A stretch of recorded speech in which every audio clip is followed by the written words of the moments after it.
ಎಲ್ಲರಿಗೂ ನಮಸ್ಕಾರ. ಕರ್ನಾಟಕ ಪರೀಕ್ಷಾ ಪ್ರಾಧಿಕಾರದ ಅಡಿಯಲ್ಲಿ ನಡೆಯುತ್ತಿರುವಂಥ ಪೊಲೀಸ್ ಇಲಾಖೆಯಲ್ಲಿನ 3991 ಸಿವಿಲ್ ಪೊಲೀಸ್ ಕಾನ್ಸ್ಟೇಬಲ್ ಹುದ್ದೆಯ ನೇಮಕಾತಿಗೆ ಸಂಬಂಧಿಸಿದಂತೆ ಈ ಒಂದು ನೇಮಕಾತಿಯ ಆನ್ಲೈನ್ ಮೂಲಕ ಅರ್ಜಿ ಸಲ್ಲಿಕೆಯ ವಿಸ್ತರಣೆಯ ದಿನಾಂಕ ಮತ್ತು ಈಗಾಗಲೇ ಅರ್ಜಿ ಸಲ್ಲಿಕೆ ಮಾಡಿ ಅರ್ಜಿ ಸಲ್ಲಿಕೆಯಲ್ಲಿ ಕೆಲವೊಂದು ತಪ್ಪುಗಳನ್ನು ಮಾಡಿರುವಂತಹ ಅಭ್ಯರ್ಥಿಗಳಿಗೆ ಅರ್ಜಿ ತಿದ್ದುಪಡಿ ಅಂದರೆ ಕರೆಕ್ಷನ್ ವಿಂಡೋಗೆ ಸಂಬಂಧಿಸಿದಂತೆ ಒಂದು ಪ್ರಮುಖ ಮಾಹಿತಿ ಬಂದಿರುವಂತದ್ದು.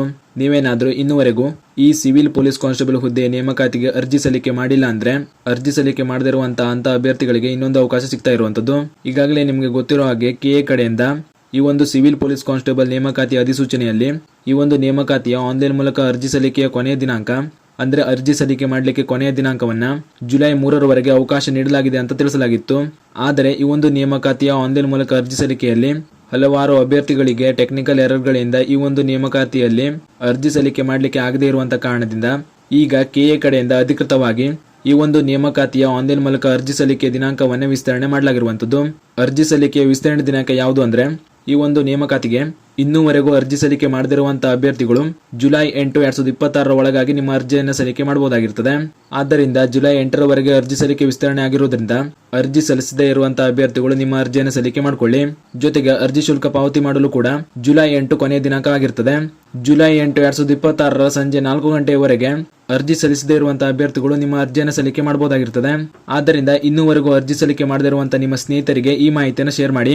ಅದೇ ರೀತಿ ಈಗಾಗಲೇ ಅರ್ಜಿ ಸಲ್ಲಿಕೆ ಮಾಡಿರುವಂತಹ ಅಭ್ಯರ್ಥಿಗಳಿಗೆ ಸಂಬಂಧಿಸಿದಂತೆ ನೀವೇನಾದ್ರೂ ಅರ್ಜಿ ಸಲ್ಲಿಕೆ ಮಾಡುವಾಗ ಯಾವುದಾದ್ರೂ ಡೀಟೇಲ್ಸ್ ಗಳನ್ನ ತಪ್ಪಾಗಿ ಮೆನ್ಷನ್ ಮಾಡಿದ್ರೆ ನೀವು ಅರ್ಜಿ ಸಲ್ಲಿಕೆಯಲ್ಲಿ ನೀಡಿರುವಂತಹ ತಪ್ಪಾದ ಮಾಹಿತಿಯನ್ನ ಎಡಿಟ್ ಮಾಡ್ಕೊಳ್ಳಿಕ್ಕೆ ಒಂದು ಅವಕಾಶ ಕೂಡ ನೀಡಲಾಗಿರುವಂತದ್ದು.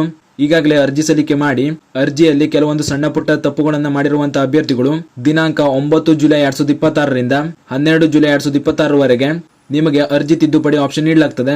ಈ ದಿನಾಂಕದ ಒಳಗಾಗಿ ನಿಮ್ಮ ಅರ್ಜಿ ಸಲ್ಲಿಕೆಯಲ್ಲಿ ಯಾವುದಾದ್ರೂ ತಪ್ಪುಗಳನ್ನ ಮಾಡ್ಕೊಂಡಿದ್ರೆ ಅಂತಹ ತಪ್ಪುಗಳನ್ನ ಎಡಿಟ್ ಮಾಡ್ಕೊಳ್ಬಹುದಾಗಿರ್ತದೆ. ಇದು ಕೂಡ ಅರ್ಜಿ ಸಲ್ಲಿಕೆ ಮಾಡಿರುವಂತಹ ಅಭ್ಯರ್ಥಿಗಳಿಗೆ ಗೊತ್ತಿರಲಿ. ಇದಿಷ್ಟು ಪ್ರಮುಖವಾಗಿ ಕೆಎ ಕಡೆಯಿಂದ ಬಂದಿರುವಂತಹ ಪ್ರಮುಖ ಮಾಹಿತಿಯಾಗಿತ್ತು. ಜೊತೆಗೆ ಈಗಾಗಲೇ ಈ ಒಂದು ನೇಮಕಾತಿಗೆ ಅಂದ್ರೆ ಸಿವಿಲ್ ಪೊಲೀಸ್ ಕಾನ್ಸ್ಟೇಬಲ್ ನೇಮಕಾತಿಗೆ ಈಗಾಗಲೇ ಅರ್ಜಿ ಸಲ್ಲಿಕೆ ಮಾಡಿರುವಂತಹ ಒಟ್ಟು ಅಭ್ಯರ್ಥಿಗಳ ಸಂಖ್ಯೆ ನೋಡೋದಾದ್ರೆ ನಾನ್ HK ವೃಂದದಲ್ಲಿ ಒಟ್ಟು 2,80,216 ಅಭ್ಯರ್ಥಿಗಳು ಅರ್ಜಿಯನ್ನು ಸಲ್ಲಿಕೆ ಮಾಡಿದ್ದಾರೆ. ಅದೇ ರೀತಿ HK ವೃಂದದಲ್ಲಿ 59,309 ಅರ್ಜಿಗಳು ಸಲ್ಲಿಕೆಯಾಗಿವೆ. ಇದರಿಂದ ನೀವು ಒಂದು ಹುದ್ದೆಗೆ ಎಷ್ಟು ಕಾಂಪಿಟೇಷನ್ ಆಗಬಹುದು ಅಂತ ಅಂದಾಜು ಮಾಡ್ಕೊಳ್ಬಹುದು. ಈಗಾಗಲೇ ನಿಮಗೆ ಗೊತ್ತಿರೋ ಹಾಗೆ ಈ ಒಂದು ನೇಮಕಾತಿಯ ಅಧಿಸೂಚನೆಯಲ್ಲಿಯೇ ಈ ಒಂದು ನೇಮಕಾತಿಯ ಲಿಖಿತ ಪರೀಕ್ಷೆ ದಿನಾಂಕ ಕೂಡ ನೀಡಲಾಗಿತ್ತು. ಲಿಖಿತ ಪರೀಕ್ಷೆ ದಿನಾಂಕ ಆಗಸ್ಟ್ 2, 2026 ಆಗಿರ್ತದೆ. ನೀವು ತಿಳ್ಕೋಬಹುದು ಲಿಖಿತ ಪರೀಕ್ಷೆಯ ದಿನಾಂಕ ಮುಂದೋಗಬಹುದು ಅಂತ. ಆದ್ರೆ ಲಿಖಿತ ಪರೀಕ್ಷೆ ದಿನಾಂಕದಲ್ಲಿ ಬದಲಾವಣೆ ಆಗೋ ಸಾಧ್ಯತೆ ಕಡಿಮೆ ಇರುವುದರಿಂದ ಇದರಲ್ಲಿ ಯಾವುದೇ ಬದಲಾವಣೆ ಆಗೋ ಸಾಧ್ಯತೆ ಇಲ್ಲ. ಆದ್ದರಿಂದ ಈ ಒಂದು ನೇಮಕಾತಿಗೆ ಅರ್ಜಿ ಸಲ್ಲಿಸಿರುವಂತಹ ಅಭ್ಯರ್ಥಿಗಳು ಈ ಒಂದು ನೇಮಕಾತಿಯ ಪರೀಕ್ಷೆಗಾಗಿ ನಿಮ್ಮ ತಯಾರಿಯನ್ನ ಮಾಡ್ಕೊಳ್ತಾ ಇರಿ. ಹಾಗೂ ಈ ಮಾಹಿತಿಯನ್ನು ನಿಮ್ಮ ಸ್ನೇಹಿತರು ಶೇರ್ ಮಾಡಿ ಅವರು ಕೂಡ ತಿಳಿಸಿ ಅಂತ ಹೇಳ್ತಾ ಮತ್ತು ಇದೇ ರೀತಿ ಈ ನೇಮಕಾತಿಗಳಿಗೆ ಸಂಬಂಧಿಸಿದಂತೆ ಮುಂಬರುವಂತಹ ಮಾಹಿತಿಗಳಿಗಾಗಿ ಚಾನಲ್ನ ಸಬ್ಸ್ಕ್ರೈಬ್ ಮಾಡಿ ಅಂತ ಹೇಳ್ತಾ ಈ ವಿಡಿಯೋನ ಇಲ್ಲಿಗೆ ಮುಗಿಸ್ತಾ ಇದ್ದೀನಿ. ಧನ್ಯವಾದಗಳು.